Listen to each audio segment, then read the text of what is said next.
Hiba, would you like to talk a little bit more about your role and your perspective on climate justice? Yes. So, hi, and thank you so much for having me on the panel. I'm Hiba. I'm an Iraqi migrant who grew up in Sweden and who moved to the UK to study, but then found herself kind of stuck around this strange little island. And I've been for the past 6 years or so. I'm involved in a collective called Our Future Now. We are linked to Global Justice Now, so we're part of their youth network, but we also do things on our own. And we're a group of young people who are passionate about like systemic change to the issues we're seeing. And we organize on issues of climate justice and migrant justice. So for us, that means everything from political education to taking direct action, to writing about things, to doing a bunch of other stuff. So yeah, that's me. Great. And would you like to say a little bit about your perspective, just an introductory view of climate justice from your perspective? Yeah, no, I think like climate justice for me is just, it's kind of like almost a materialization of all the issues we're seeing. So I think it's kind of like issues of, you know, racism, sexism, homophobia, all of these things combined into like, you know, into our very materiality. So I think that, you know, for us to be able to tackle this issue, we have to understand our role in the system, and we have to understand how it works so we can start fighting back against it. So yeah, I'll be talking a little bit more about that as well later on. Great. Thank you so much. Nick, would you like to go next? Yeah, definitely. So I run Global Justice Now, and we've existed with a different name, but since 1970, which obviously was a very different political situation to what we find ourselves in now. There was all sorts of hope for a very different sort of global economy, of internationalism. And I wouldn't describe myself ever really, you know, maybe up until recently as an environmentalist. I came to this subject through a very different route, which was really looking at challenging global inequality, critiquing a global economy which treats most countries in the world as suppliers of cheap resources, of cheap labor, and of captive markets. And then looking specifically at how the rules we create, the trade rules, the financial rules, even sometimes international development spending, is part and parcel of embedding that relationship between the global north and the global south, the haves and the have-nots, and what we can do to combat that and to change it and to challenge it. And it took me a while actually to understand the importance of climate change in that, because I always remember seeing climate change as something which seemed to be about the future, and also to focus a lot on lifestyle changes. And I was very interested in structural change, and I was very interested in the fact that, you know, if we're going to critique the food system, we have a food system which already leaves 1 billion people on the verge of starvation. You know, that needs dealing with now, not at 20 years in the future. That was how I felt back kind of 10, 15 years ago. And it took me a while to realize how the issues were one and the same in many ways, that this global economy that we've got that treats people simply as, you know, materials to extract stuff from, is the same economy that treats the environment, the planet, as something that as a bit of material that we just extract things from. We extract wealth from to build profits at the top of our society, and how the global economy that's developed over the last 40 years, particularly, I mean, in some senses this goes back to the roots of industrial capitalism, of course, but, you know, for tonight's purposes, let's focus on the last 40 years where we have this kind of economy that's built in this idea that the purpose, the driver, the main driver behind economics is to strive to extract in order to profit some very, very handsomely, at the expense of thrusting costs back onto ordinary people, to our planet, to future generations, and that we can't deal with these issues in silos. That if we want to combat and challenge this global economy, we've got to take a very holistic picture. And so, for me, climate justice is really, you know, lifestyle changes are well and good, but unless and until we can create this structural change, we're not going to be able to either find ourselves with a livable climate or or deal with an economy where people are treated like human beings first and foremost, not simply tools. Essentially. So that one very important point for me is the structural point. Very quickly, the second aspect of climate justice for me is that clearly it affects some people much more than others. Of course, it affects all of us, but there are frontline communities in this struggle who are most seriously and severely affected. Their lives and livelihoods are existentially threatened by climate change. And I believe that change comes from below. Change comes from grassroots movements. At some point, politicians will take it up, the media will take it up, whatever, and that means you've won something. But essentially, that fundamental change comes from below. And if we really believe that, then the fight for a better economy has to come from those who are most dispossessed. And the fight against climate change has to come from those on the front line. And so we act in solidarity with them. So I really see my work as solidarity work with those in the front line of this struggle against a deeply unequal and inequitable global economy. Great, thanks so much, Nick. Rachel, would you like to go next? Thank you. Yeah, so hi, I'm Rachel Kennerley. I work for Friends of the Earth England, Wales and Northern Ireland, and I'm the international climate campaigner there, which basically means I try and make sure that we take kind of a globally just approach to our climate work while being kind of in the UK and being a nationally based organisation.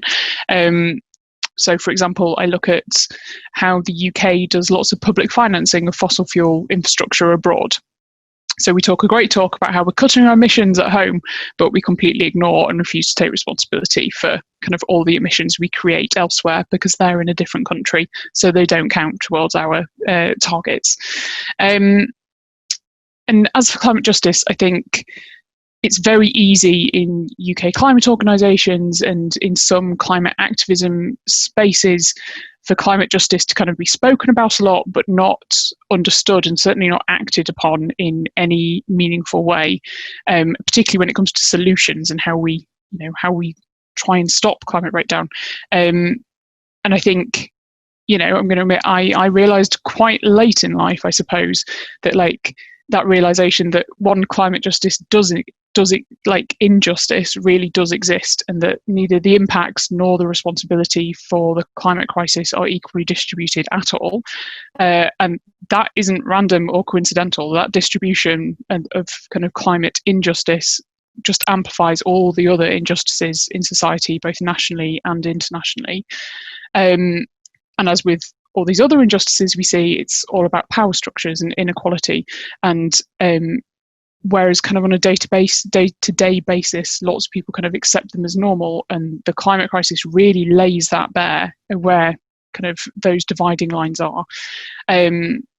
So, for example, when Hurricane Katrina hit the US, which I'm sure we all remember, and I'm sure we all know or remember that it was Black communities who were most impacted by Hurricane Katrina and struggled to recover from it. But within that community, it was Black women who struggled most to recover. And within that community, it was Black trans women, most of all, that struggled to recover.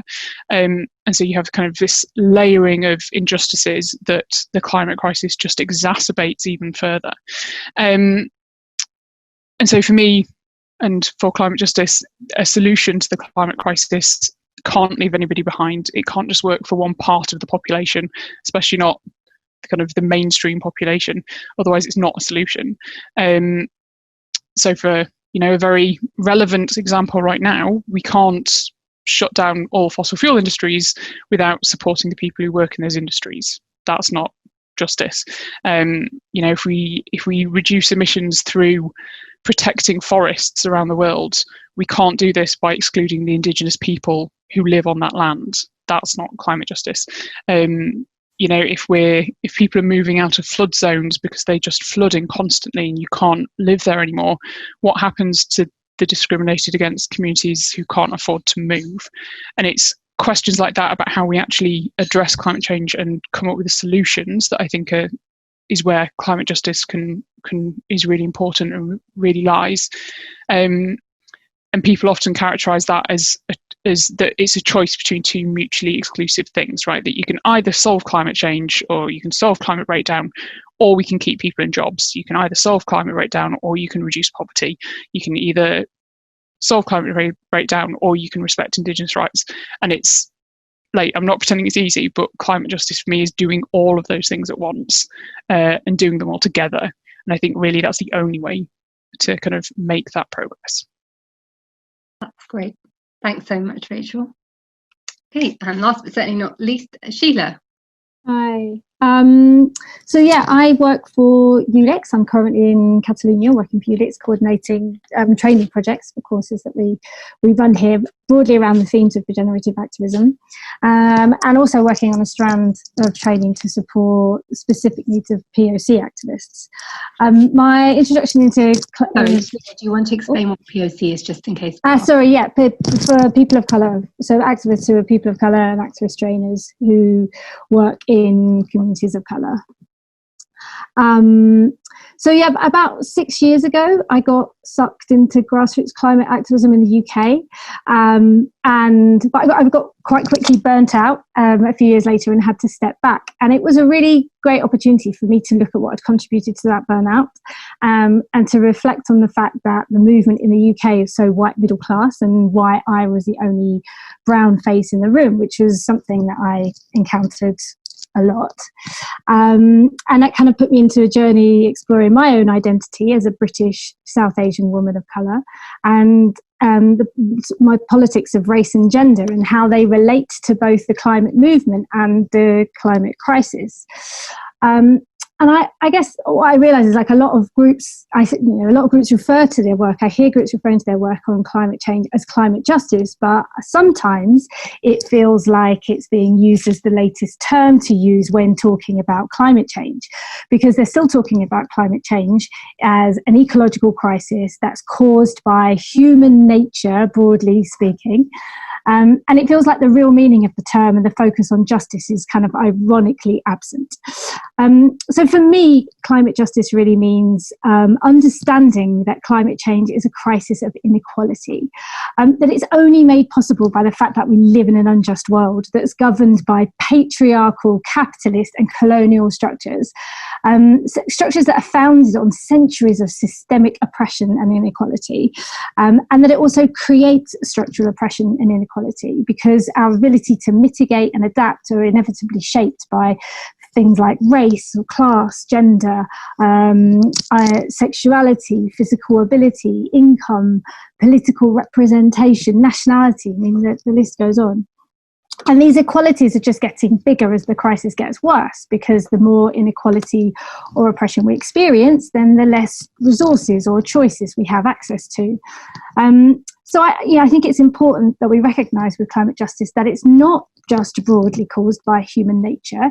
It's primarily caused by specific activities of a global minority of people who are generally more powerful and privileged, while the people who are being impacted most by those activities and the consequence of those activities are a global majority who are generally more oppressed and more marginalised, and of course the least damaged, as we've already heard some people say. So it's climate justice is based on a principle of equity, where our attention is focused on those who are most impacted, and those who are most responsible should have a bigger role to play in fixing the problem.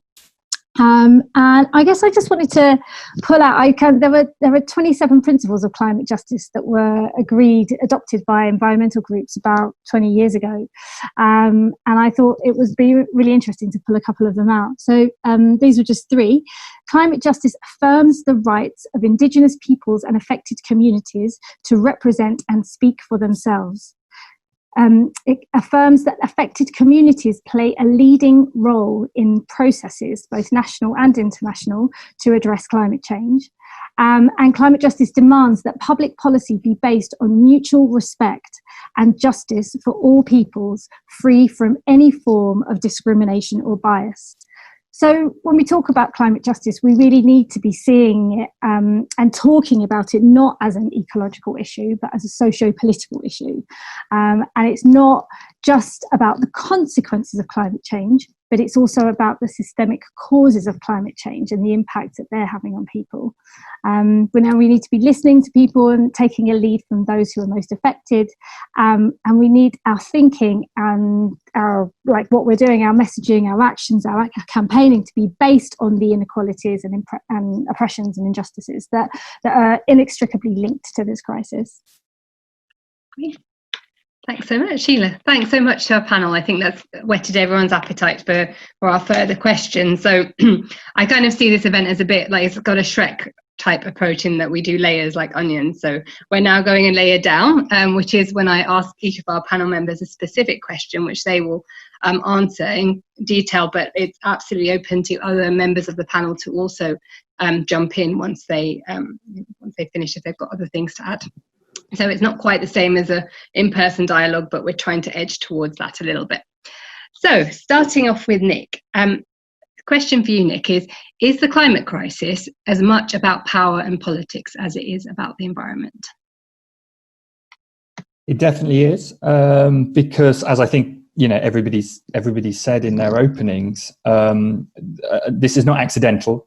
This is born out of the nature of our global economy, which is, all about power and politics. It's an economy that was created. It's not just something that materialized by accident. Particularly the neoliberal economy, this really extreme version of capitalism that we've seen over the last 4 decades, was created on the back of a debt crisis in the developing world. It was called the Third World Debt Crisis at the time, which through marginalized many countries and throughout this project that many countries that had become free of the chains of colonialism were trying to embark upon to create a fairer economy. Really exciting stuff happening in the 70s, the United Nations adopting in 1975 this idea of a new international economic order. Now, it didn't have the environment at the heart of it because, most politics weren't kind of there at the moment, but it did have a very, very different sort of economy that would not have taken us down the road that we were taken down of this extreme version of extractivism, embedding the need for profit maximization throughout the whole of our society. Saying the only role of government is basically to get out of the way and leave it to the market, and the market will produce all good things to us. And there's a lot of this is rhetoric, so I want to maybe drill down a little bit and give you an example of what this looks like in practice. I work a lot on trade and trade deals because trade policy and trade rules have become absolutely central to how the global economy works.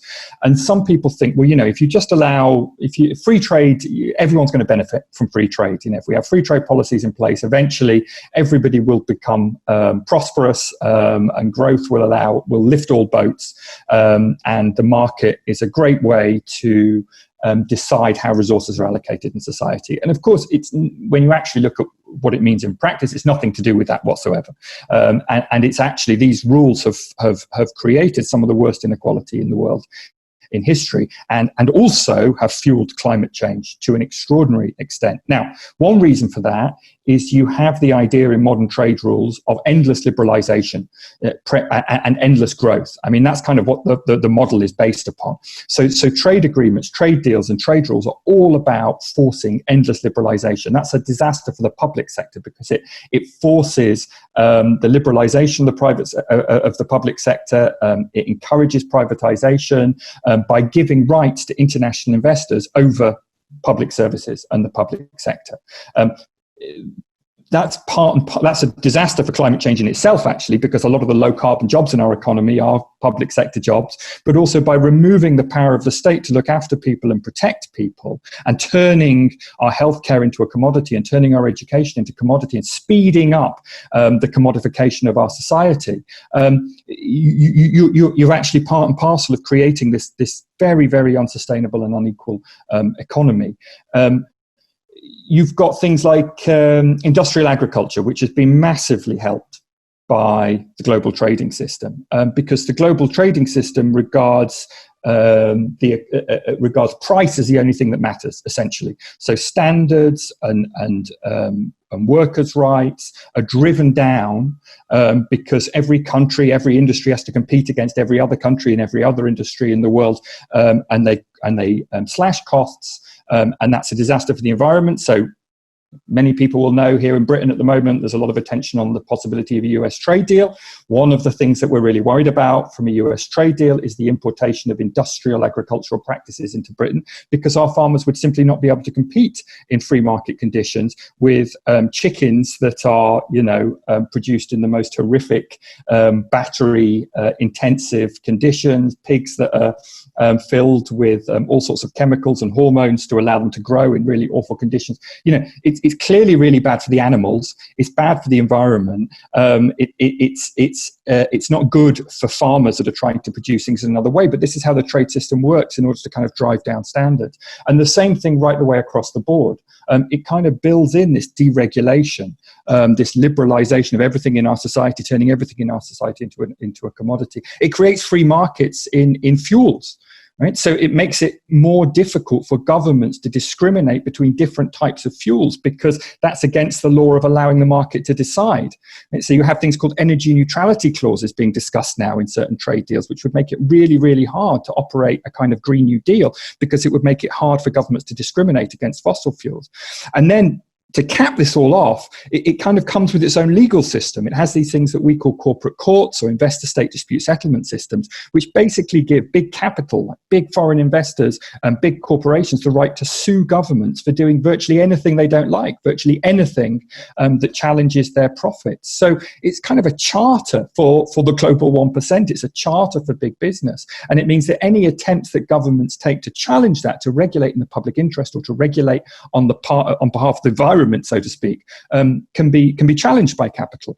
It's not hard to see how that is, given that we have a world of limited resources, it is simply not possible to continue growing and to continue liberalizing in this way. And so you have a fundamental problem that our global economy is on this track where this is what it has to do. It's embedded in rules at the World Trade Organization. It's embedded in bilateral trade rules between, and yet it's killing us. It's killing our planet, and it's creating massive inequality. It's creating pandemics. I mean, look at the role of, we're all sitting at home at the moment because of a virus that in part has been created by the devastation of wildlife habitats and bringing us further into contact with wild animals. So it's an absolute unmitigated disaster, but it continues and continues because that's the logic of the system. And so we've got to challenge that. I mean, there is no way out of that, which is saying, fine, if people want to kind of opt out of that system and live in a different way, I completely respect that.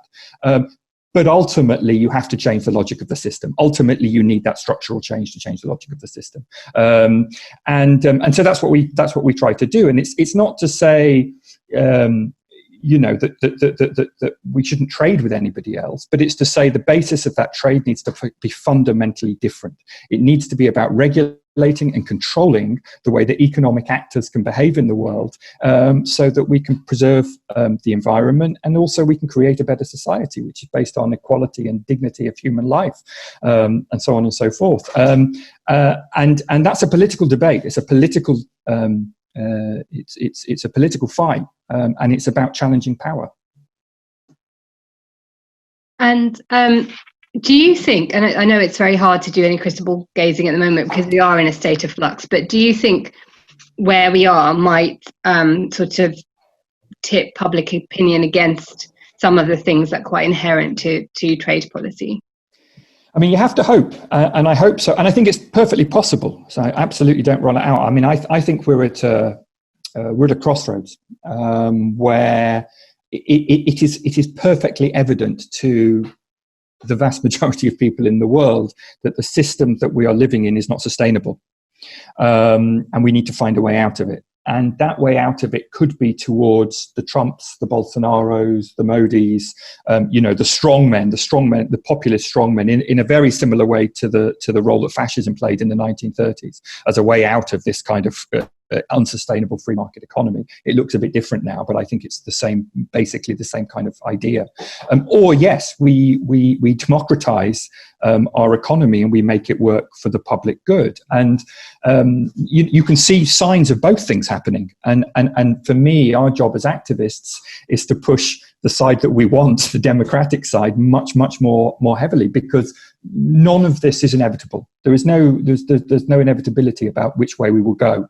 It all depends upon us. And I know we're going to talk about regeneration later on, and how we keep ourselves kind of sane in this situation, and don't put all of the pressure on ourselves constantly to change the world. But collectively, it is about the power that we bring to the situation that we're in, that will decide which way we go. And there are definitely positives there. I mean, look at, people are going to be out here clapping in 15 minutes time for the NHS. That's extremely positive in terms of reaffirming the need for public health care at a global level, and saying, no, the market will not provide this. This is not a commodity. It's our right as human beings. And I think you can make those arguments right across society, and they apply to the environment as well.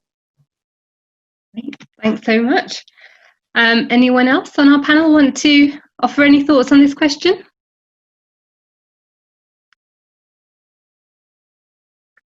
going to put you on speaker view because I can't see. I think I get the sense that's a very comprehensive answer from Nick, which we're not getting, but that's great.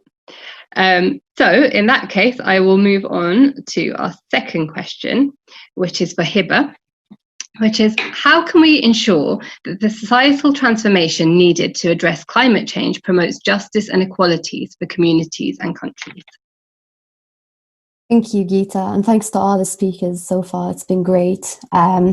Just want to back up a little bit about, I think Rachel mentioned this, that when we're talking about climate solutions, it's often put as either or, like you either have climate justice or you solve the environmental issue, or you have an economic system that works the way it is.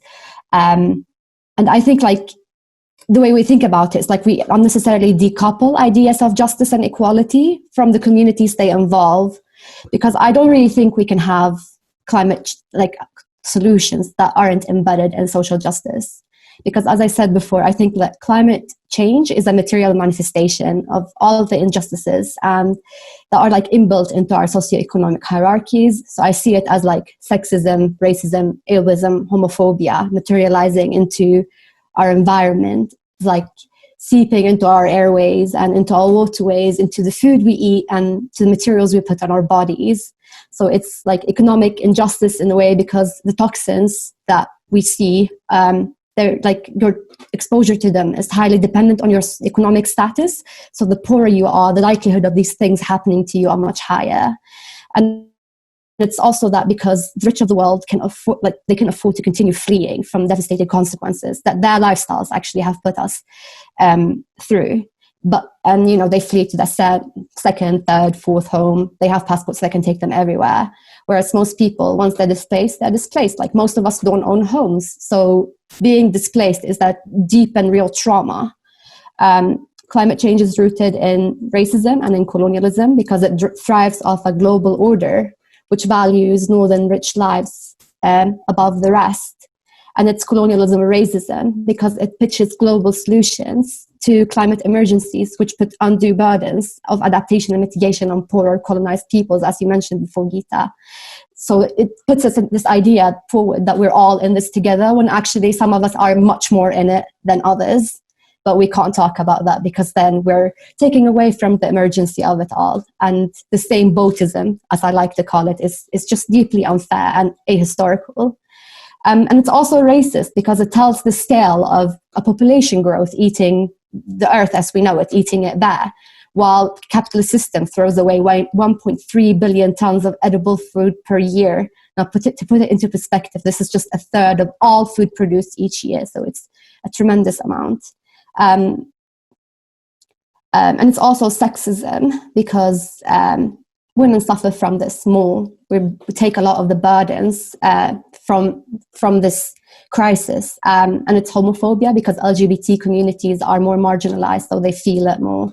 It's ableism because disabled people are put at more risk due to their marginalized status, and they're less likely to be helped or listened to.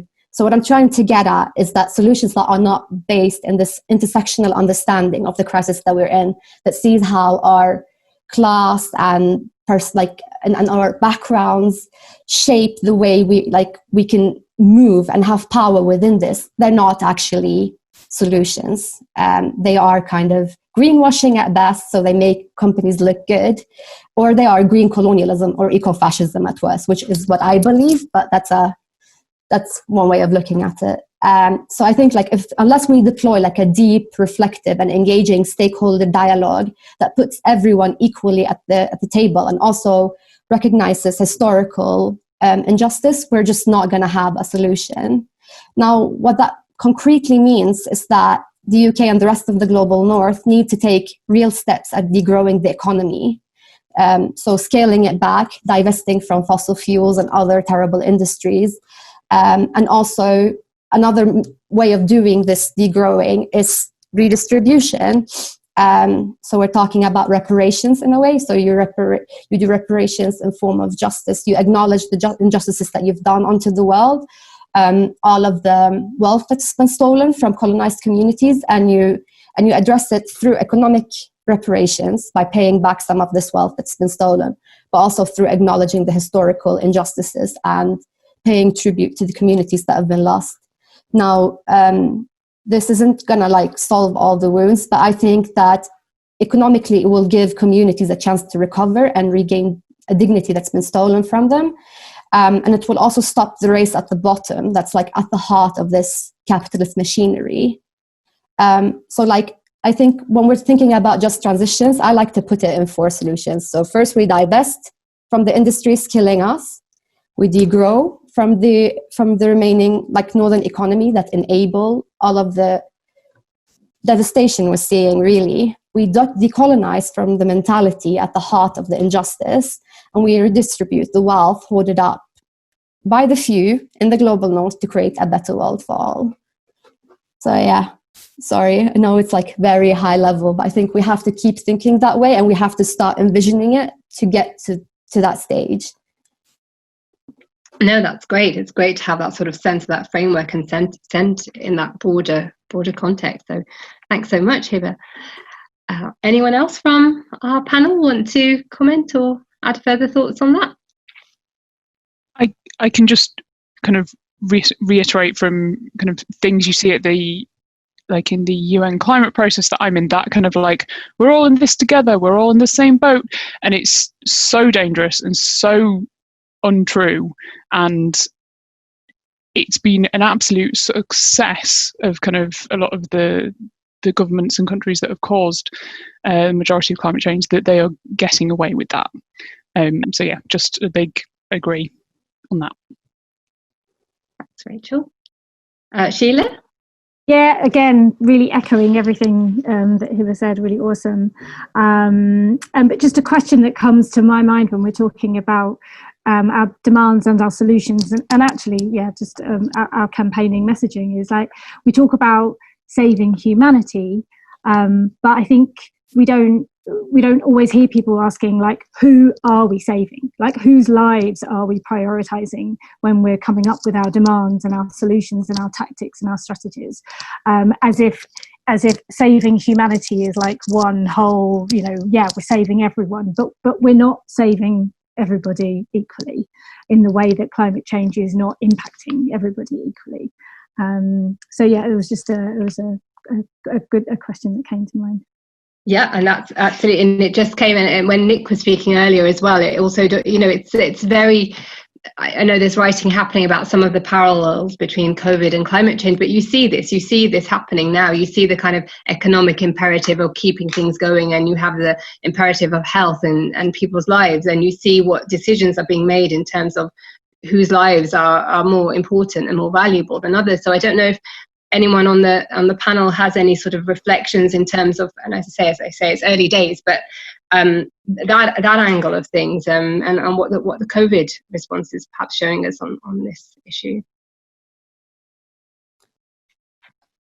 I mean, I absolutely agree. I think COVID has kind of shown us that like the systems we have today that we're kind of told are very resilient, and we're trying, like I work in international development in my day job as an analyst, and like we're constantly going out there like giving technical assistance to other countries, saying like, this is what a resilient system looks like. This is a system that can handle shocks. This is a system that's going to withstand pressure. When actually, when you look at the UK, like where is this resilience we're talking about? Like, you know, you have a very classist system in place that is basically jeopardizing the life of working people, of elderly people, of people that are like on the margins of society. And I think like this is really like, you know, climate change at speed.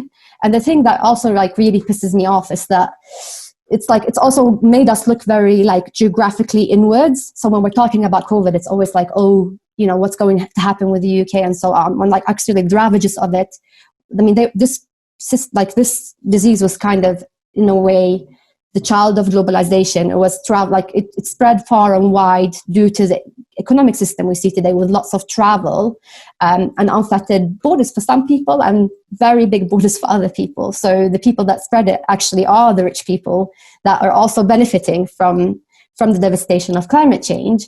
And they're still like not being made to pay for it. Like we're not seeing, you know, more taxation on billionaires, for example, where we're kind of like taking it for granted that they can just go on the way they want to, really. And all sorts of all of the stimulus packages that are kind of being drawn up, they're propping up the same companies that have put us here to begin with. So it's been really, yeah. I like the comment that came up, it's resilient against changes. Like it really is. So this is why we need to kind of start calling it out, I think. And I really kind of putting a highlight on it, because this is this is basically climate change, but in a much faster forwarded way. Yeah, it's almost like a, you know, ghost of future showing us like this is where we're headed, and some of that actually happening now and coming into play now. Anyone else want to offer any thoughts on that before I go to the next question? Looks like a no. So I will. I'm also just going to say that I will cut. I've had a request to cut and paste the questions into the chat box, so I will do that also. So this next question is for Rachel. Rachel, what's the role of movements, both national and international, in bringing about climate justice? Oh, thank you. So yeah, I'm not going to go into like a big history of how movements have basically created all the big justice-based progressions we've had in society. I hope people are aware of that, but I'm going to look specifically kind of at within the climate space and kind of what's happening now and the role they've had in the last few years and in the future. For me, the way I see it, like, within the climate space, movements bring the demands, they set the bar, they bring the drive and the momentum towards most of the changes and progress we see. We, and I mean me as kind of like a representative of the predominantly white middle class kind of professionalised environmental movement in the UK, really need to listen to them and back them up, those movements, and because we don't very much at the moment at all. In the UK in particular, from my experience anyway, it's all too easy to just focus on what the UK does domestically. So we look at our emissions, we look at how we're protecting our people, our flood defences, that sort of thing. And we completely ignore the fact that climate breakdown caused by the emissions that we're responsible for as a rich global north country is impacting other people in their countries already in devastating ways, and indigenous and marginalised people closer to home as well. It's not just an international thing. This is happening, you know, I used that example from the US and Hurricane Katrina earlier for a reason. It's like it's impacting people in kind of global north countries as well. And because of this kind of like narrow focus on kind of domestic kind of sensibilities and this very narrow definition of kind of climate impacts, we too many organisations and decision makers and people thinking and talking about climate change start from, when they're thinking about demands and pathways, they start from thinking about what we're prepared to do, what seems feasible, what seems politically acceptable.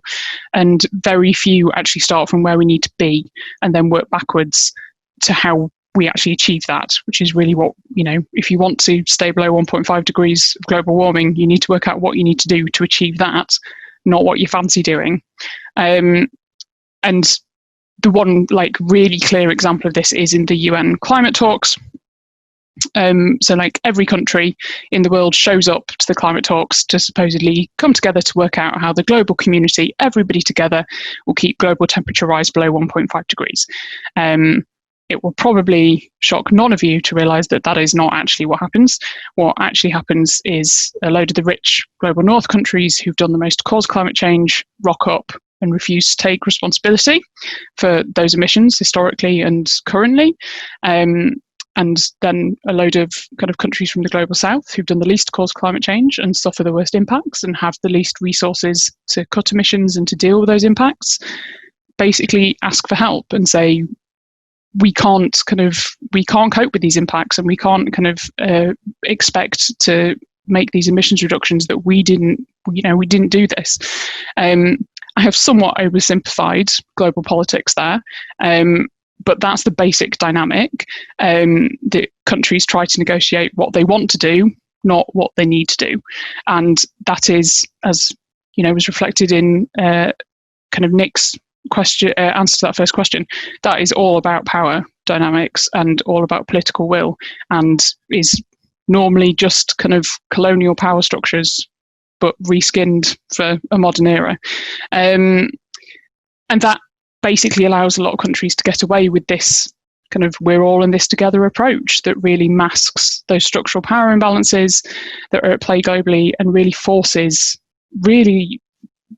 quite obviously the burden of emission reductions and climate impacts onto the countries that didn't create the mess in the first place, but are dealing with the worst consequences. So it very much shifts the burden onto the poorer countries, the countries that have done least to cause climate change.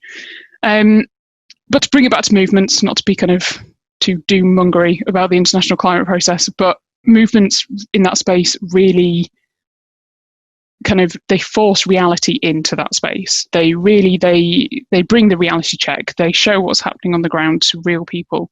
They see those structural inequalities and injustices, and they work to bring that reality to light. They know what needs to happen and what needs to be done, and are pushing for that rather than what is palatable or politically acceptable.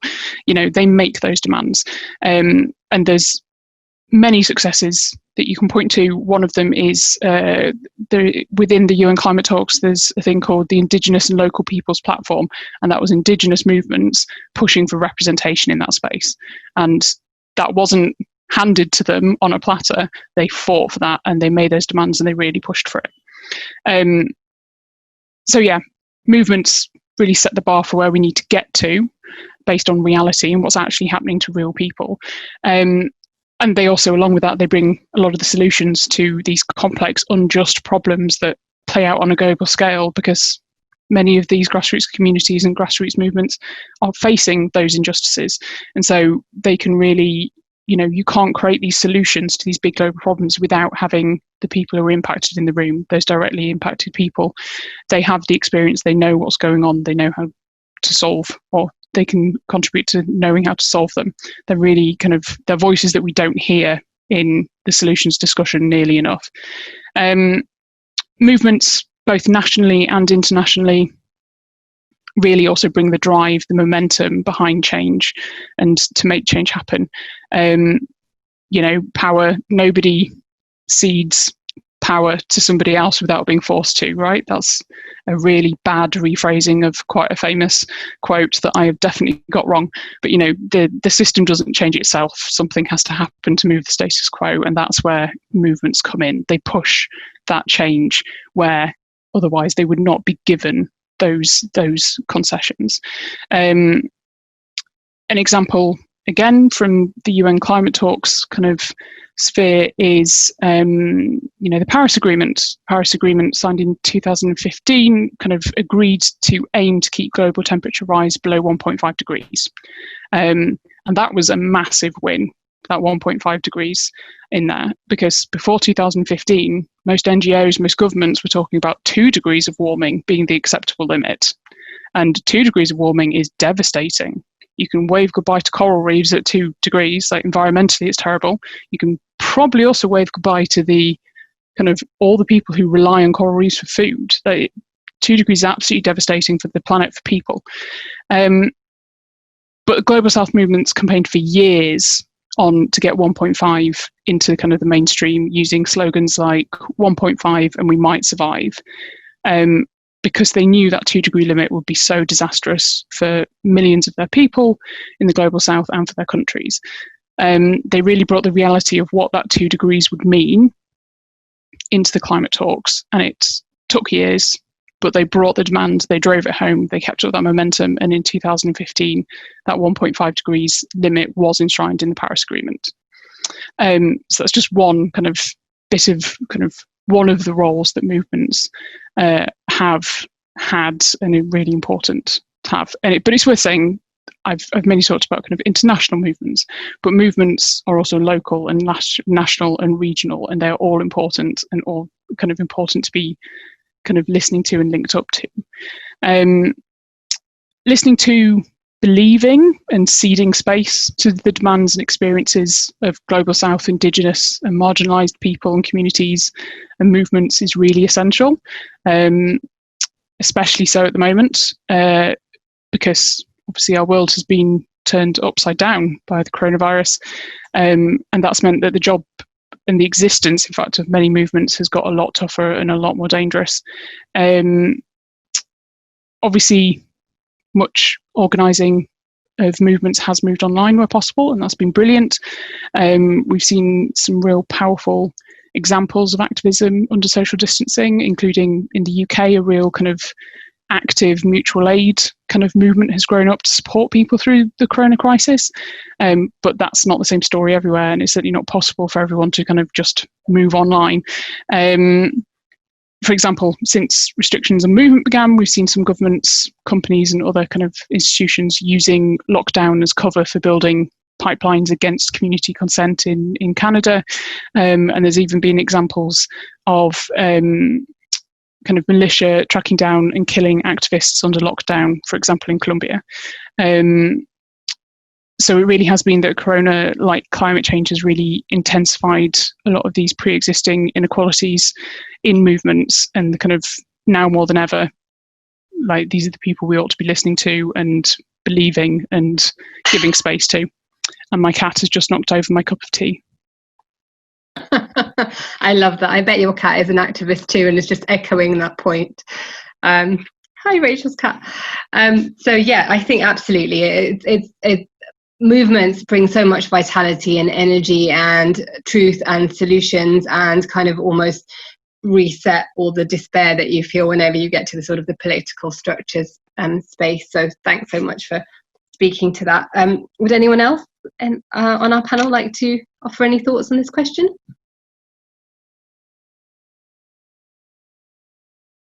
Okay, that's looking like a no, so comprehensive answer from Rachel, that covered it all. Right, so I'm going to now move on to a question about regenerative culture for Sheila. I am going to say at this stage, we're going to have seen there's some questions in the chat box, which I'm sure Cristobal is keeping an eye on. We've got another couple of questions, and then we'll be going to breakout groups. So if you do have a question at this point, do type it in over the next sort of 5-10 minutes or so that we can make sure we have them while you're in the breakout groups, and then Cristobal can collate them and have them ready for our panel. So back to the question for Sheila, which is, as the sense of urgency escalates and the power balance tips further out of favour, how can we foster a regenerative culture in our movements? So, thank you. Well, I think to understand what we mean by regenerative culture is something that moves beyond the idea of sustainability. It does more than just sustain itself. So if you think of nature, it renews itself with resilience and it flourishes as it grows. It's composed of a rich diversity of elements that all are like interrelated, interconnected, interdependent. And it doesn't see itself as separate from nature, which I think is also really important. So a regenerative culture in the climate movement really has to recognize how different struggles and injustices are all interconnected and interdependent, and how they all intersect. Because if we're not looking at the issues related to climate change in this intersectional way, and we don't, if we're not looking at the issues in related to climate change with this intersectional lens, then we're not being intersectional in our analysis. And if we're not doing that, that means we're ignoring or overlooking some of the injustices that are just woven into the fabric of climate change.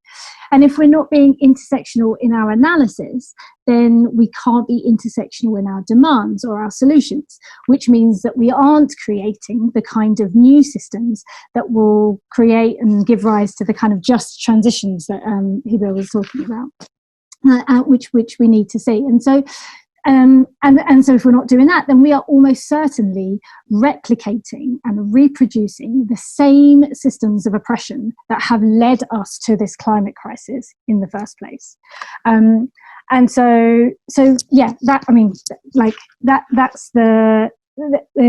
without that intersectional lens, we're basically not creating a regenerative culture. I guess thinking about our analysis, well, patriarchy and capitalism, as we've seen, obviously underpin the climate crisis. But if we think about nature, patriarchy and capitalism colonize nature. They're always looking for like confirmation and validation of their concepts and structures, and defining even what's understood as natural. If we think about terms like survival of the fittest and our way of viewing that, and it positions humanity as something that's separate to the environment or separate to nature. And in fact, it's the same kind of colonization that feeds like homophobic and transphobic narratives around what's nature and what's natural.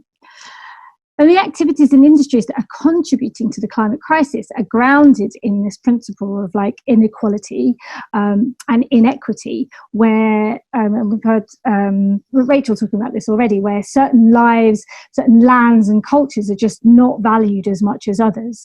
In a lecture that Naomi Klein gave a few years ago, Edward Said lecture, she referred to these as sacrificial zones. And so whether that's indigenous lands that are being sacrificed by governments for extractive industries to colonize and destroy for furthering economic growth, or whether it's communities who are being forcibly displaced, whether it's due to extractive industries or climate disasters or conflict over resource depletion, or whether it's communities whose homes are right next to operational sites of polluting industries, and their healths are impacted because of a lack of clean air or clean water, or the people who work in toxic, dangerous, precarious conditions, usually with no workers' rights or very little workers' rights in civil protections, or whether it's people living in poverty with little or no state support, while polluting industries get subsidised and then bailed out in times of crisis, which is what we're seeing right now with coronavirus. And a classic example is like airline industries being bailed out. So when we talk about climate change, certainly in the global north, I still hear all too often that it's framed around abstract scientific terms like CO2 emissions and global temperature rise, which are obviously an important part of the conversation, or that it's around ecological loss of flora and fauna, and obviously the polar bears being the classic example. But when these are the ways that climate change is being talked about, without also talking about the cost of human lives impacted by the causes and consequences of climate change elsewhere in the world, then this is what we're seeing, and I'm seeing this a lot. Then we're still talking about something that's going to happen at some point in the future, even if that future is only 12 years away, without talking about social, economic, racial injustices that are happening. As governments get increasingly repressive and keep failing to act proportionately to like the magnitude of this crisis, like inevitably this fuels our rage. And as our sense of urgency kind of around the ecological collapse gets heightened, and like the failure and government's failure to take action on justice just gets amplified. But I've often, or our failure, like people, you know, groups, it's something that happens. And I've often heard environmental activists saying, because we can't work on race, we can't take that into account because I don't have time or capacity to work on those other issues. And I've heard that so many times from environmental activists and campaigners. So we're still seeing environmental campaigns that are still competing for attention with other movements. They're still seeing their issues as separate. They're still failing to join the dots of all these interlinked struggles. And that means that our demands and our actions and our solutions are still failing to serve the interests of everyone and still othering those whose interests they exclude. And I guess, like, I don't know if everyone's familiar with the term of othering, but it's basically the act of disregarding the legitimacy of other people or another people, another culture or another geographical region, and depriving them of the same level of humanity and rights. And it more often than not, as has already been highlighted, is Indigenous communities of colour who disproportionately bear that burden, which gives rise to what we know as environmental racism.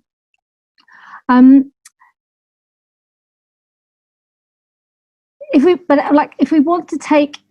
we want our culture, the culture of our climate movements, to be truly regenerative, and then we need to work towards a vision that values all human life as equal.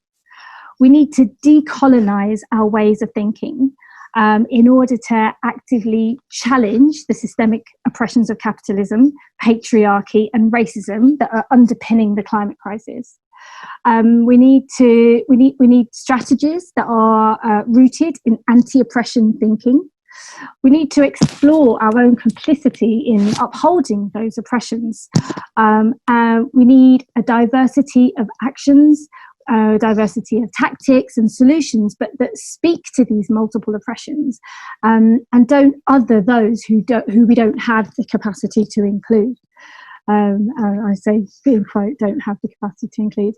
Our practice needs to be intersectional, basically. We need an intersectional approach that actively strengthens the connections between these different movements, struggles and crises. And there are multiple crises operating here, layer upon layer.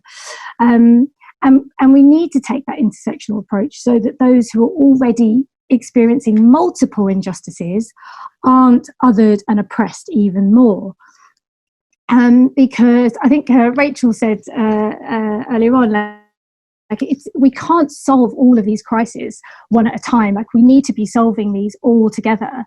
And in terms of like the sense of urgency, well, there's another sense of urgency, which is the sense of urgency for vulnerable populations, where the causes and consequences. And I emphasize that because often we talk about the consequences and we're not also looking at like the industries and that are causing and climate change and the kind of social injustices that are created as a result of that activity. And so, yeah, there's a sense of urgency for these vulnerable populations where the causes and consequences of climate change are like already and increasingly so making it an issue of life or death. And I guess, like, to be a bit more hopeful, I guess we also need to be taking this like intersectional approach, because I believe like this is the only way that we can build a movement that is resilient, that is robust, and that is able to truly challenge and dismantle all of these powerful forces that are underpinning the climate crisis.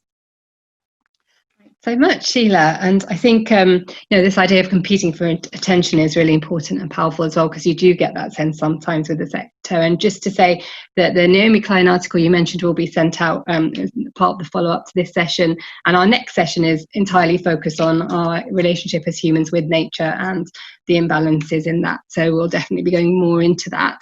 In order to just keep us moving time-wise, I think what I'll do is I'll move us on to our final question, and then if anyone has any follow-up responses to Sheila's answer, we can also kind of cover that now and in questions as well a little bit later on. So this final question is, acting on climate change can be exhausting and dispiriting. So what would you say is the relationship between self-care and developing personal resilience and climate justice activism? And that is a question for the whole panel, so anyone can jump in, or indeed if you wanted to say something in response to what Sheila has already said, you'd be most welcome.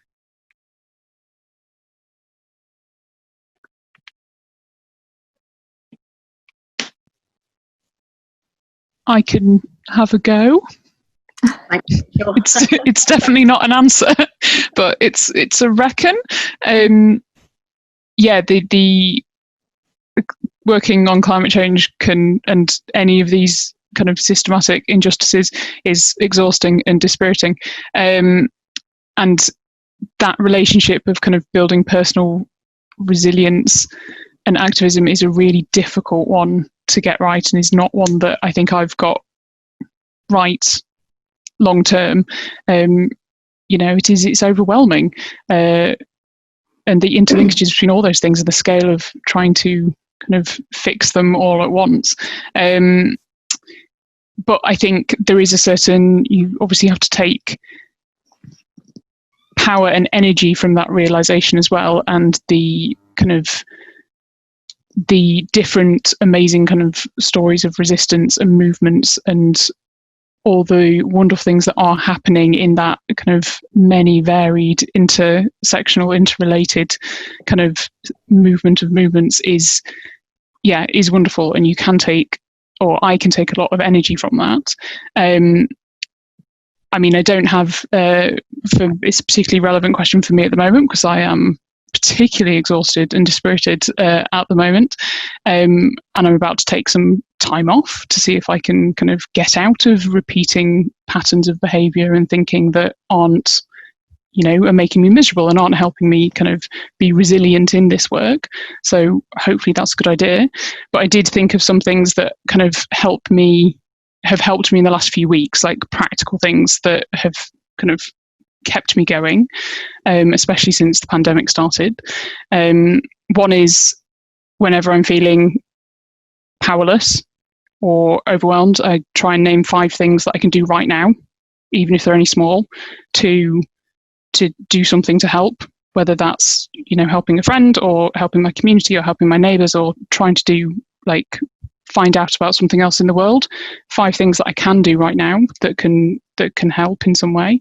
I try and answer, I've got a couple of questions that I can ask myself to try and put myself in a more positive place, which over time I think makes me more resilient. So I ask myself, where is my favourite place right now? And I describe it and I think about it, and that really helps. And I think about, what do I appreciate about myself, and think about what I'm really appreciate about myself, and I find that helps. And I also, a technique that one of my friends taught me was recognizing that while all these feelings I have of when faced with the climate crisis and colonialism and racism and sexism and all of that, when it's overwhelming and I feel sorrow and anger, that there's a real the flip side to those emotions are really positive things. So I feel sorrow because I'm compassionate, and that's a good thing. And I feel anger because I want justice, and that's a good thing. And so it's kind of reminding myself that they're that there are these positive sides to really negative emotions, I think is a really something earlier. I'm sorry, Mum. I think it's all right. I think someone just needs to be muted, perhaps. Great. Sorry, carry on, Rachel. That was me done. It was good timing. Well, first of all, thank you so much for your honesty in sharing where you're at, and I think it really is a common problem. I had it, and and I know of others, and I think that's why we're having a whole panel on resilience later. But I really wanted to name it in this session as a very difficult thing when you're facing and working on something that is an emergency and that feels so overwhelming that it gets very hard to sort of not destroy yourself while trying to save the planet, which, you know, I kind of personally came to the view that those two things, they cannot work together. You cannot destroy yourself and save the planet, that there's a kind of inherent cyclical almost bringing in of the system, even though you're trying to do it in a positive way to try and change it. There's certain elements that can be very harmful and aren't helpful even for the broader work. But did anyone else on the panel want to sort of share thoughts on this? Sheila? Yeah, I'm happy to go next. As I shared at the beginning, I definitely am familiar with burnout. It's definitely something that I experienced being in part of through my activism, and something that I've really noticed in activist culture is that often there can be a sort of a sense of heroism, there's a moral duty to do everything that we can to address all the injustices in the world. There's an altruistic sense of needing to save the planet and to save others. There's often some of that can be fueled by feelings of guilt and shame, especially if, you know, as we become more aware of the privileges that we hold.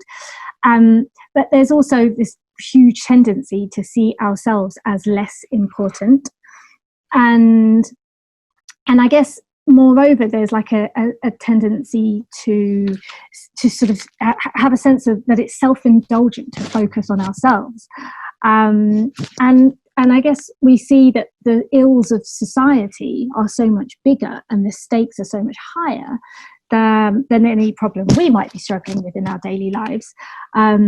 So, you know, it just kind of reinforces that idea that, you know, the work out there is always much bigger than the work that we need to do for ourselves, and it's always inevitably much bigger than the capacity that we have, because we always want to do more. And there's always more that can be done, and more that we have capacity. So we burn out, and it's just really, really common amongst activists, activist culture. Adding to that, the sort of hopelessness and disparity that people feel, the despair around dealing with such issues that are so big, and I think also I've come across people talking about self-care as a privilege, and I think that's quite an important thing to maybe talk about. That for some people, obviously, it's not a choice that they have to be able to focus on their self-care. But if those of us who do have that privilege, choose not to take care of ourselves, then we are willingly replicating the violence of systemic oppressions, and we are doing the work of patriarchy and capitalism on ourselves, and we are ultimately decreasing our capacity to do the work of fighting injustice. And as you said, if we burn out, we're not good to anyone or for any cause, and the consequences of burnout aren't just oh, I'm a bit burnt out and then you pop back a couple of months later. The consequences are quite long. So I think also, I hear amongst activist culture, particularly lots of kind of ideas around what does it mean, what is self-care, and I think it's also important to dispel the myths that it's not just about spas and yoga, and it's not even just about meditation, or it's and personal resilience isn't all about being hardy or living minimally. And whilst these are important things to include, they definitely can include these. I think in the context of our wider activism, self-care and personal resilience is about committing to our own spiritual, emotional, psychological growth, so that we can build our personal capacities to do the work of fighting for climate justice. And so I think, the idea that self-care is all about pampering ourselves is part of the reason why some people really want to distance themselves from that, because that just feels really indulgent, right? So I think that there are different ways that we can look at what self-care is.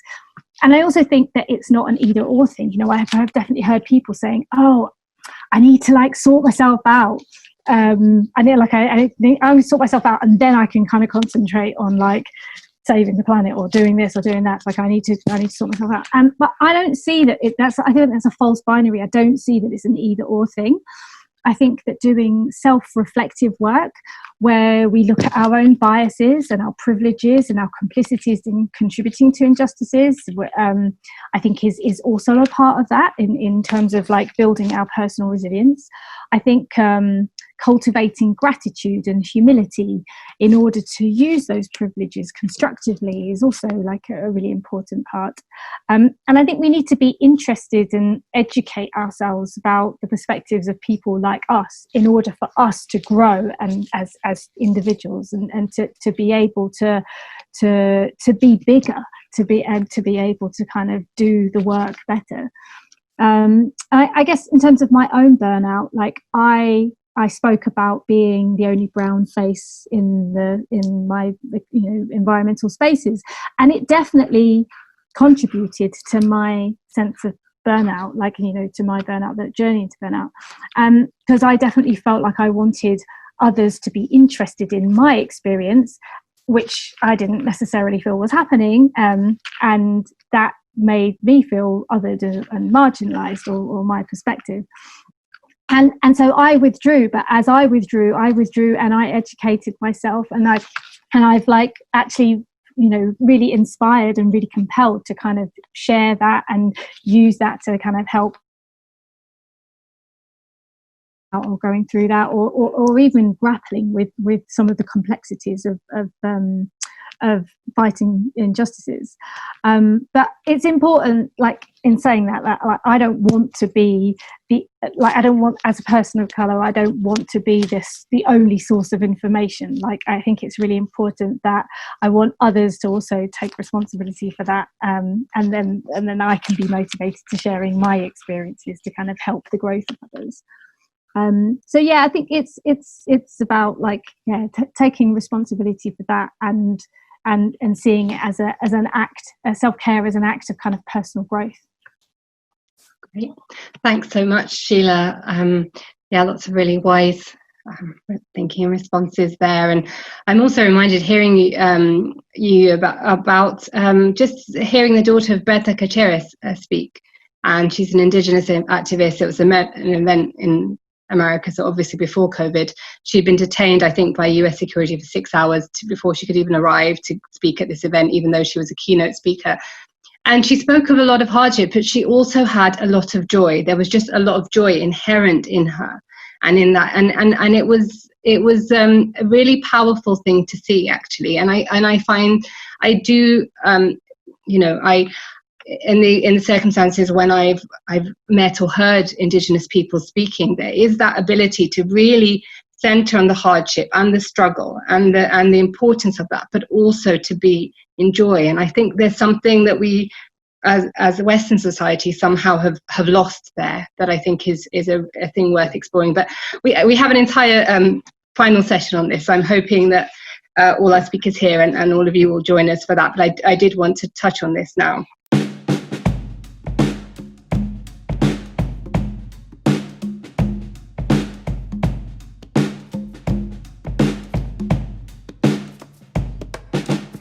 So we're going to now move on into our breakout groups. You'll automatically be put into one. If you don't want to be put into one, you can just refuse. Great.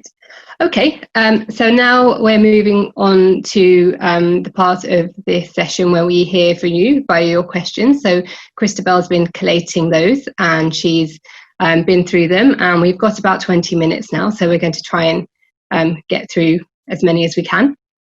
So Christabel, if you'd like to fire away. Thank you. And thank you to all the panelists. It's been fascinating. Okay, so first question, it says, my impression is that people are daunted by complexity. How do we make the shift towards a more intersectional perspective? What helpful steps do you see to move towards that? Shall I read that again? That's so good. my impression is that people are daunted by complexity. How do we make the shift towards a more intersectional perspective? What helpful steps do you see to move towards that?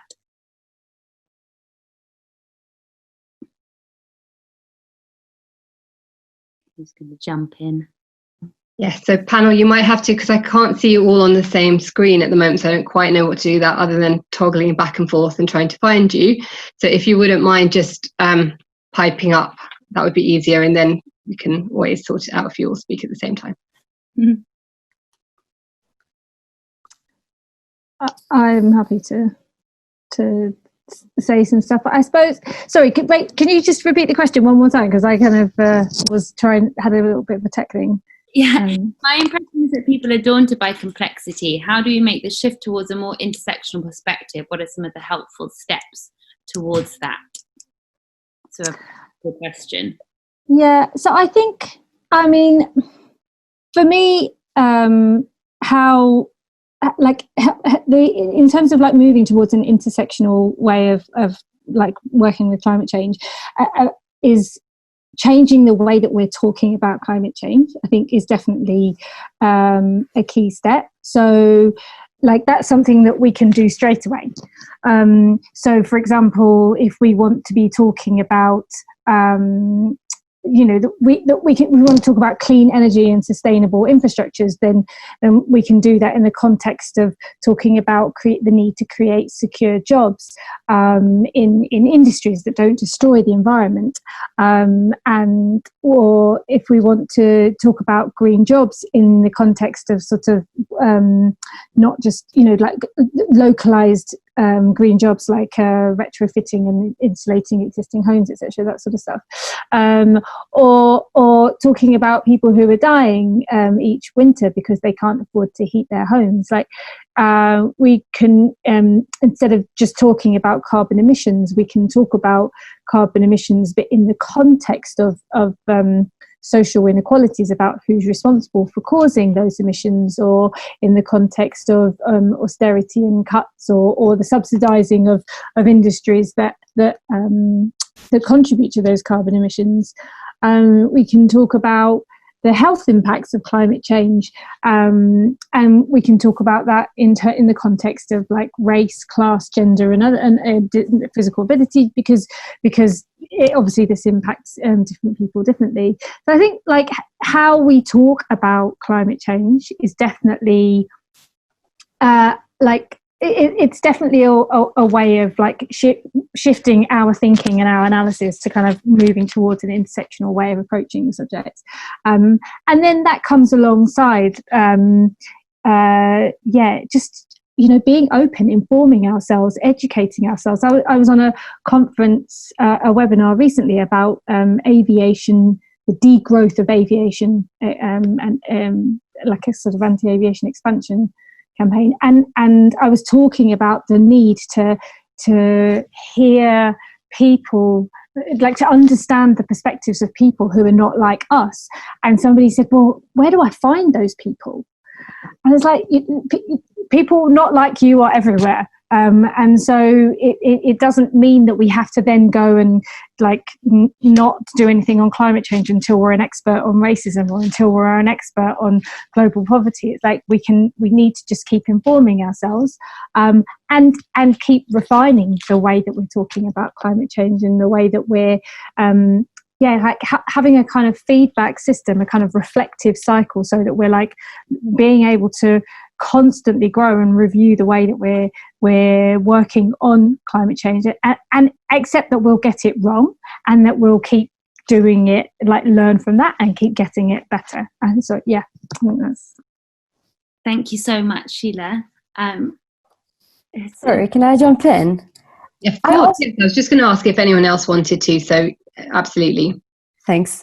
So just building on that as well, I think that, like, if you're a climate activist or you care about the climate in any way, or you're like, you have any sort of feeling towards this emergency we are seeing, you understand complexity. Like, if you can understand kind of the chemical and the ecological reactions that we're seeing as part of the like shifts in nature that are affecting us badly, then you can understand how different people and their different backgrounds kind of play into it. Like, I think that, when we talk to people, we try first break it down as easy as possible to kind of draw them in, and then we try and build it up more and more and like explore it more. But I think, like, in a way, like the way we are taught at schools, for example, it's like it distills away all the nuances of things. And I think, like, in a way, we have to kind of embrace that things aren't just, as simple as they can be, or like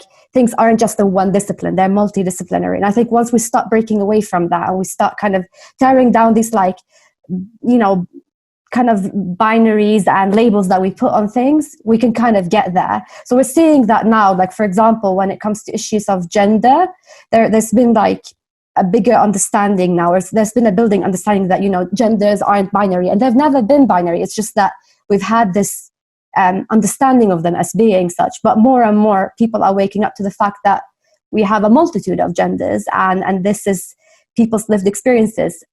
So it's like, it's a matter of like taking in the knowledge that's out there, because people are kind of open about these things and being accepting of it. And it's also about like not accepting labels. And I think, like, if you care about the climate, you've already gotten that. You just have to start integrating that, like, thinking, I guess, into the way you look at social structures as well, because they can seem very like set in stone, but they're actually not. And I'd just like to draw it back to something that Nick said at the start. And it's like the issues that we're seeing today, they're not there by accident. They're almost like designed to be that way. Like, there's almost a design that some people need to be marginalized and silenced for the system to work. So more than ever, if you want to be an ally and you want to understand the complexity of it, it's like you have to, like, take a step back, listen, internalize the things that are being spoken, and then, like, move on to them in the world. You have to see the other as like as a fully realized human being, and think, how can I act in a way that is very kind of empathic and but also like with action, because it's about action. You can kind of listen and leave it there, but it's also about like, how can I work with you to solve this issue? How can I stand by your side? And then you take it from there. And I think we all have that. It's just that it's so much easier to just fall back on these binaries and these labels. But I think we are getting there. We're all hacking away at them. We just need to kind of accelerate it a little bit more. Thanks, Hiba. And I guess the advantage is that once you start seeing these different bits of the puzzle pieces, you can understand a whole range of issues from these different lenses. So it might be harder to begin with, but then it helps as a framework going forward when you start to understand these different pieces of the puzzle. Does anyone else on the panel want to comment on this? No? Okay, then let's go to our next question. Next question is, does a carbon tax have a role, and then in brackets, to stop the export from UK of carbon intensive production to developing nations? Okay, great, thanks. I think I'll pose that one to Nick, if that sounds okay. Is that something you'd like to? Yeah, it sounds like, are you talking about like a carbon border adjustment tax, which has been discussed quite a bit. And there are pros and cons. I mean, the EU is talking about this at the moment.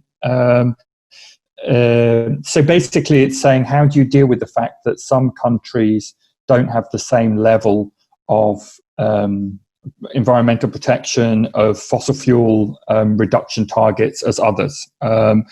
Because if you just had, for example, a free trade agreement and you allowed import of stuff made in the United States, once the United States has opted out of the Paris Agreement and isn't paying any attention to any kind of targets, they will just outcompete parts of the British economy.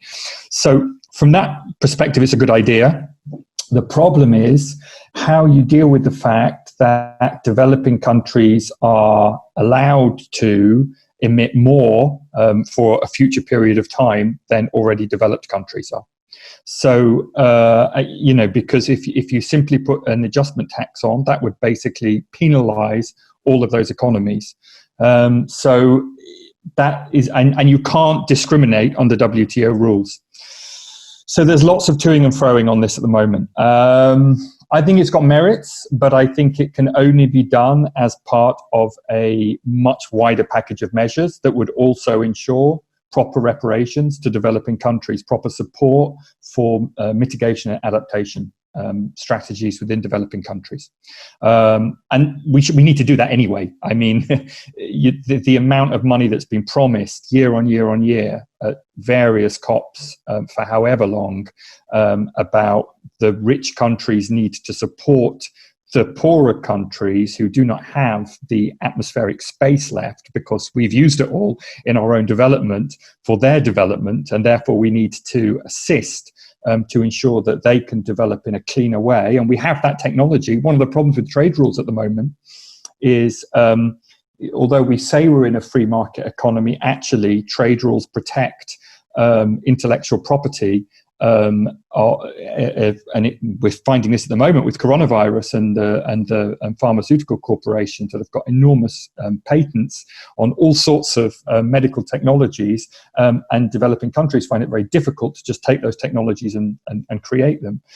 You could do that with low carbon technology, with renewable technologies. That would be a very positive thing, technology transfer to developing countries. But at the moment, it's made really, really difficult by trade rules. So one of the proposals I've got for trade rules and that we're pushing is absolutely to make technology transfer much, much easier through things like patent pools, for example. That would be a really good way of us translating the technology that developing countries need to develop easily, so that they don't need to rely on fossil fuels so much. So I think it could be one part of the equation, but I don't think it's like the whole answer.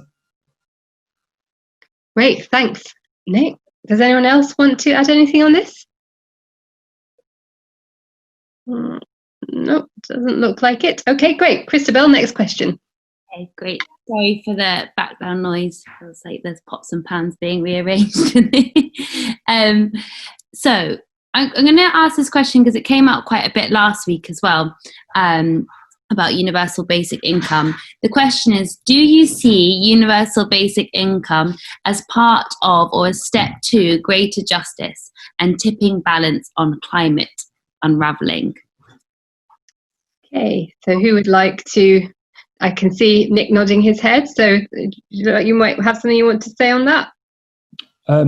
Yeah, so I'm basically very supportive because I think it could be a pathway which allows us to embark on a kind of degrowth project, because it reduces the need for people, in order to get all of their basic needs, to go out and work as much as they possibly can, and that's a way that we can begin to slow the economy down, slow the amount of time that people need to work, and so on and so forth. I think it could play a really important role, but but how it's designed is really vital, because I mean, it's really interesting at the moment that the Republicans in the United States are talking about a universal basic income to some degree as a way of dealing with the coronavirus crisis. And that's because there is a right-wing strand of thinking that quite likes universal basic income, but they wouldn't see it in the same way that I suspect most of us on this call would see it. They would see it as you give everybody a small pot of money, and they all go out and take that money into the marketplace, and they decide what private healthcare they're going to buy and what education they're going to buy. So it like marketizes the welfare state. Obviously, that's not what we want. So it can't be seen as an alternative to public services. It can't be seen as an alternative to the welfare state. Those things are absolutely vital. Non-market ways of running our economy are going to be more and more and more vital, so that there isn't a need for endless competition and endless growth around the fulfillment of our needs. But providing you run it alongside public services, welfare states, and providing you do it as part of an economic strategy aimed at degrowth, then I think it could be a helpful thing. But the devil's slightly in the detail in terms of how it's designed. Thanks so much, Nick. Any thoughts from anyone else, bearing in mind we have climate policy? Oh, Rachel, you've got your... Great. Well, I am not an expert on universal basic income. I'm going to defer to Nick on all of that. But I think it's certainly one of definitely the moment, and definitely looking at how we transition away from this very, fossil fuel heavy economy at the moment, and what that looks like for workers, because we talk a lot about a just transition and how we move from a fossil fuel heavy industry and economy to a greener, more sustainable one, and what happens to the workers in those fossil fuel industries, because you can't just drop them. And part of that's retraining, and part of that is kind of transitioning them into renewable energy. But part of that is actually going to be, because not all of them are going to be able to, so part of that is a universal basic income is part of that calculation, I think, and part of that transition, to make sure we're not leaving anybody behind as we have to really rapidly phase out of these industries. And I think that's particularly relevant now, right, where a lot of these industries are kind of teetering on the edge of something. And it's certainly something that a lot of organisations are thinking about with fossil fuel industry bailouts, and what are the conditions you attach to those. So making sure that money goes to the workers, not to shareholders or not to the people who own those companies, and making sure it's it's supporting the people who actually need it. Great. Thanks, Rachel. Anyone else? No. Okay. Next question, please, Christopher. Okay, got two more questions if we've got time. Your definition of othering, so the definition of othering sounds like what many progressives do towards Trump supporters in the US. How can we work for justice while giving respect to people who have bought into the rhetoric of the political right? Or do we just other them because they are so benighted? Oh, interesting question. Who wants to take that one? I think we have to kind of bear in mind one thing, like we shouldn't be using othering in that sense, because othering is basically about taking away the very humanity of someone. So it's used in a very specific context.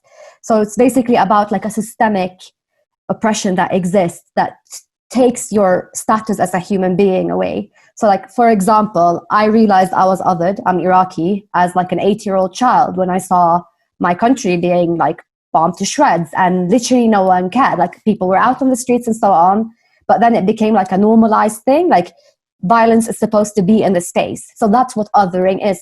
These people are not othered. Like I don't want to be aggressive about it, but they are kind of buying into a privileged idea of what it means to be American, and many times what it means to be white. They are buying into an idea that their state always has to be prosperous, no matter what the cost of that is to other countries. And they're buying into an idea that other people are always there trying to attack them, like migrants and so on.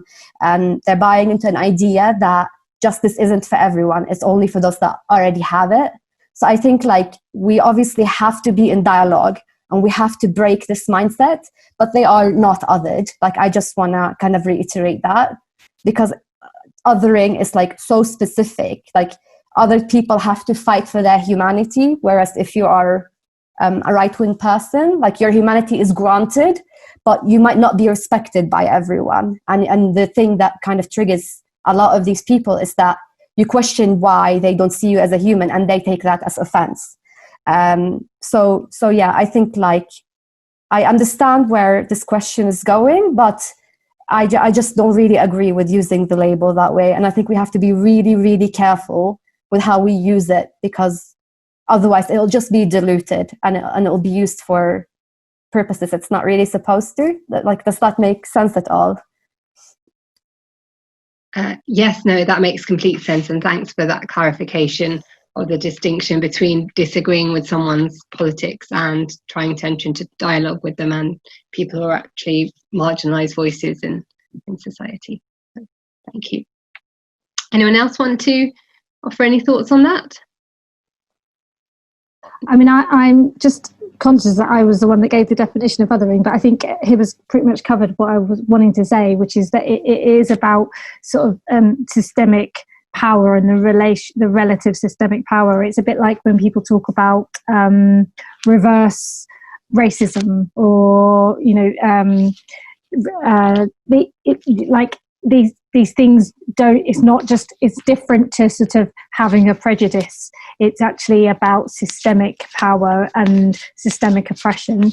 And so, yeah, as Hiba was saying, like people who are being othered, you know, their lives are being devalued and denigrated to the point that they just, like, their rights as a human, their humanity, their lives are not valued and are not legitimized, and are, you know, in an extreme case, like if we look at environmental devastation and destruction, we're seeing that the people who are being othered, communities who are being othered, are seen as like people and communities and cultures that can be sacrificed, like these, you know, capitalism and the climate crisis is built on this inequality where people are being othered. Their everything about who they are is not as important, and their very life is not deemed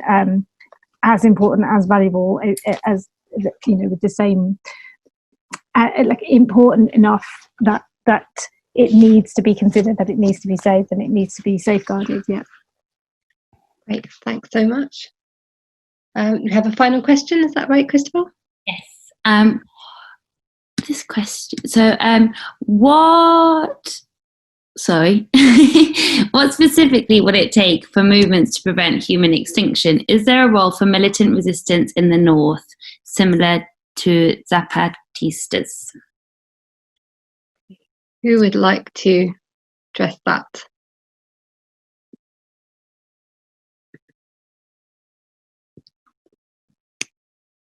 Type it into the... Right, yes, and I will. Basically, is there a role for militant resistance in the north? Oh, it's just gone into the chat. And the first part of the question is, what specifically will it take for movements to prevent human extinction? So perhaps if that's not necessarily what you think is the way forward, you could speak to that first part of the question also.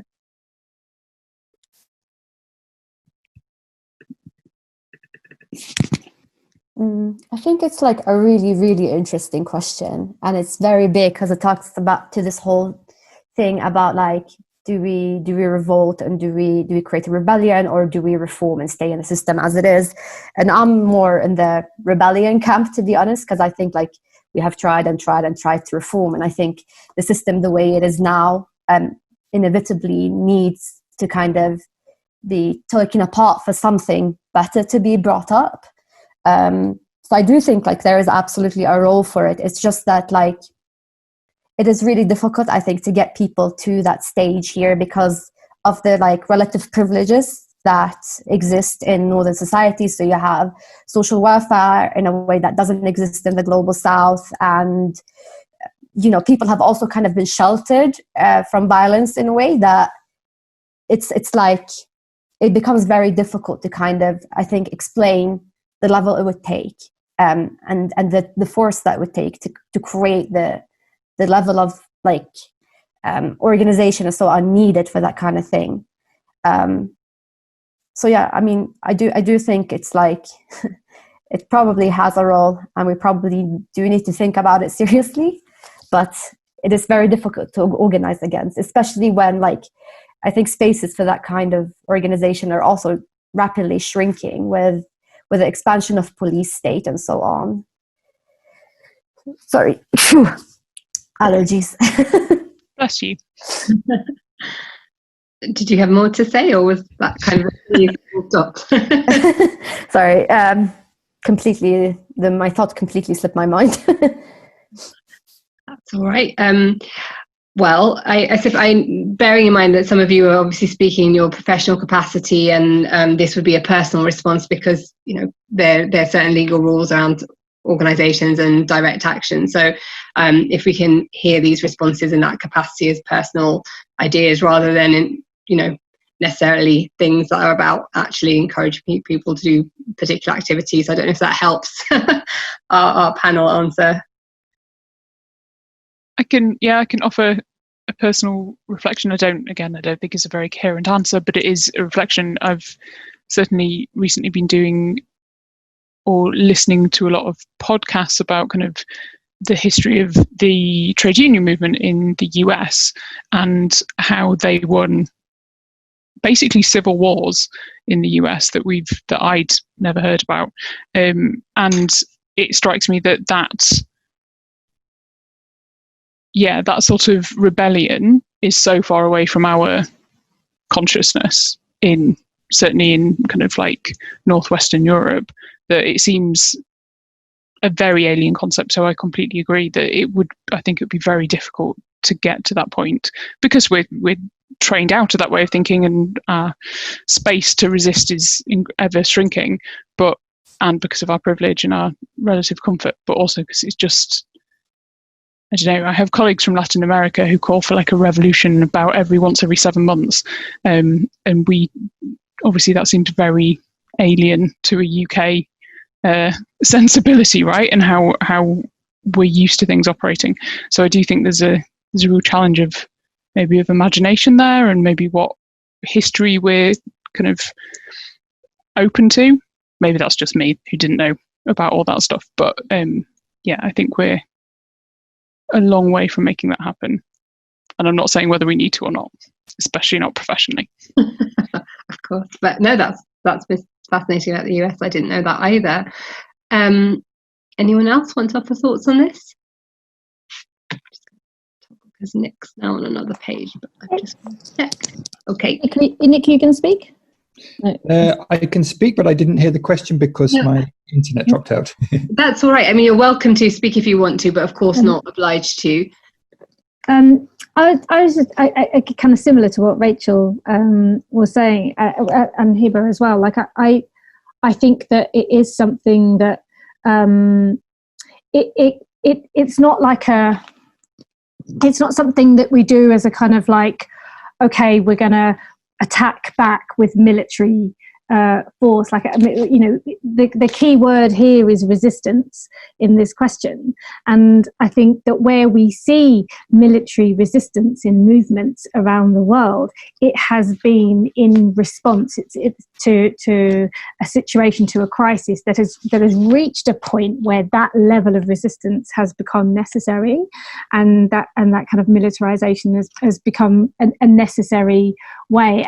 But yet can still be done in a way that is, like, I think someone commented about, can it be a non-violent, what was it? Someone said here, like, can it still be like a non-violent military movement? And you know, we can take a lot of inspiration from the way that some of these military resistances around the world, looking at the Zapatistas or in Rojava as well, for example, how they operate, how they function, and it's in a very different way to kind of other militarized structures.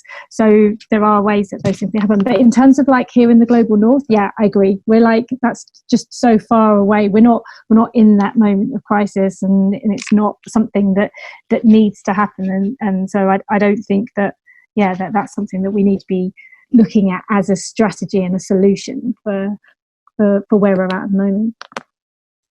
Thanks, Sheila. Nick, did you have any thoughts on this? I mean, look, all I would say on it is I don't think any big change, and we are looking at really big change here, has ever been brought about without serious disobedience. And so we have to embrace that and defend it, I think. Exactly what that looks like is going to depend. It depends on the resources we have. It depends on what we're facing, and so on. I mean, it doesn't need to look exactly like the Zapatistas, although they were very inspiring for all of us at the time. And indeed, the Zapatistas really got me into this whole line of activism. I mean, up until that point, I didn't really think about the rest of the world. I was at university and thinking about what was going on in this country and on my university campus. It was the Zapatistas that brought global injustice to the forefront of my mind, and so I really attribute to them everything I've done since. So it goes to show how important that kind of action can be as a symbol regardless of whether you feel the ability or the need to get involved with it yourself. But yeah, I think, however we see it, whether it be votes for working people, votes for women, the end of apartheid in South Africa, the end of slavery, they all involved serious disobedience. And I agree we're not there yet, but I think we will get there, because where society's headed at the moment is quite dark. And I think, as we approach this crossroads, you can see the people in the United States who are, some of the people supporting Trump are really extremely frightening. The heavily armed people who are walking into legislative assemblies and so on. This is really frightening stuff. And, I'm absolutely not advocating that we take that path, but I do think that we need to make our collective presence felt through disobedient action. Great, thanks, Nick. And I can see a question about whether violence is ever justified, but I feel like that's a slightly big one to be dealing with 4 minutes left of our session, and possibly broader than our mandate there. But certainly those are really helpful, thoughtful responses on this.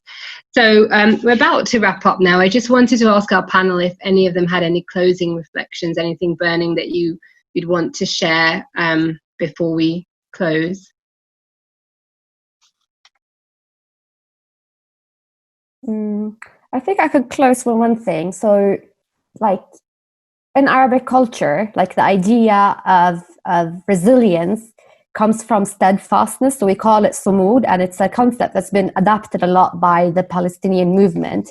So you look at a situation that is completely horrendous and seems endless, and you find strength from this situation itself.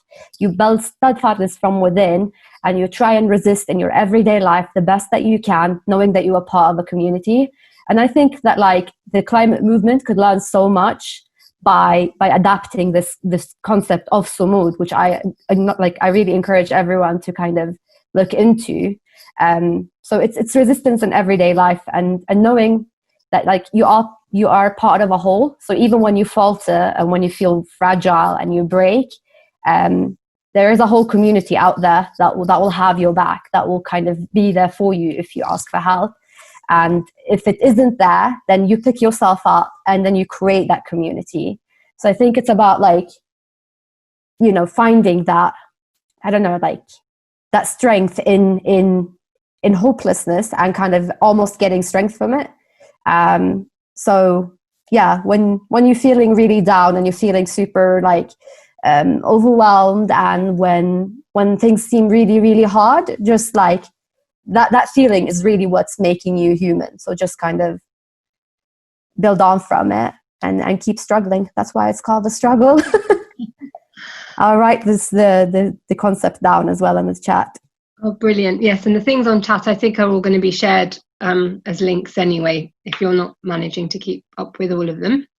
I love that, and thanks for bringing in the aspect of community, which is really important, and in creating it, finding a community if you don't immediately feel you have it, but being part of that, feeling that we're part of a bigger whole rather than struggling on our own. Thanks, Hiba. Any other final reflections from other panel members? Nick? Well, I just think that's just a brilliant point to end on, in a way, and I wanted to reinforce it and to say, I think, we live in it's one of the aspects of surviving in this space, isn't it? Community. And one of the things that causes burnout is that we all feel we're on our own, and we all feel we've got to take on everything ourselves, and that's impossible, completely impossible. And I think that as this, somebody mentioned earlier how UBI might change our attitudes towards everything. And the economy, in the form of economy, does change the way we behave. Thatcher said, the economy for her was just a means. It wasn't the end. She was interested in changing human behavior. And she did. She succeeded. She created a society of people who were more individualistic. And more on their own. And it's something for us that we've got to fight against. I definitely feel, and it may just be me, but I definitely feel the sense of community and collectivism on the left was greater 20 years ago when I first got into this than it is now. It does feel more individualistic now, and maybe a new generation is trying to change that, and I hope they are. But I definitely think that building of trust and that building of community is absolutely vital, not just to how we win and creating the power to win, but like keeping us going, which is going to be so important in coming years. Great. Thanks, Nick.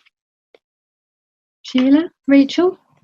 I guess, also really like wanting to echo Hiba and Nick, and definitely Hiba in terms of like community as well. Like, I think I agree with Nick. We're seeing, through the kind of religion of capitalism and the forces of capitalism, patriarchy, we are seeing that we are losing that sense of community. Families, nuclear families being the kind of model, the idea of, the way that we're living in urban spaces, like living up in increasingly in taller structures rather than in kind of ground level so that we're like less connected to the community of people around us. Everything's sort of being designed in a way that's just eroding that sense of community. And actually, if you think about how we inherently are designed to kind of operate and function at a very basic level, community is part of our human design, and so it is part of what allows us and supports us in our own personal growth, in our personal healing. And and that doesn't mean that it's all rosy and fine. If you're in community, for sure, like the process of growth can be difficult, but it's about having that support around you. And accepting also that journey of that journey is going to be difficult. It's not necessarily going to be an easy one. Thanks, Sheila. Rachel?